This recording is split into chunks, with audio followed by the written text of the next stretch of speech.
Hello everybody, this is Leucothoe fontanesiana of the family Ericaceae. This is mountain doghobble, switch ivy, or drooping Leucothoe. Ericaceae being the heath family, and we don't have a meaning on the specific epithet. To identify it, you'll notice the leaves are lanceolate. They're very dark green and they're kind of leathery. They're totally glabrous above and below, so hairless all over. They do have a very distinct serrate margin. It's very rough if you run your finger back against it. And that's where the name doghobble comes from, because if you find big thickets of this, and if you're with your dog and it runs through these, it gets stuck because all of these hairs kind of brush against it and slow it down, so it'll hobble your dog.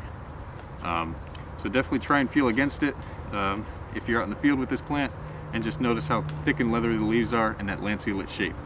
You'll notice it has a green stem pretty much all the way down to the ground. It doesn't get much larger than this. This is a pretty robust specimen. It tends to send out one long shoot like this, but it's not a vine, it's a shrubby plant. So it kind of has a fountainous form, or the way it kind of splays out, as if you were to think of water coming out of a fountain.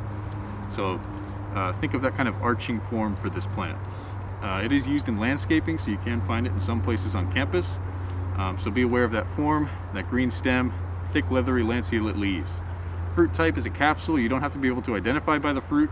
The flowers mature in early spring, I believe, and they hang on the axils below.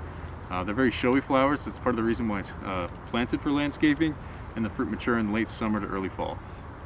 This specimen does not have one, but again, you don't have to identify by it. Just remember that it's a capsule. Some things to know about this plant. It is used in landscaping, as I said. It does provide good thicket cover for small wildlife animals, especially more towards the mountains. This is a little bit more of a mountain species than a Piedmont species, and the foliage is toxic. So remember, Leucothoe fontanesiana of the family Ericaceae, switch ivy, mountain doghobble, or drooping Leucothoe.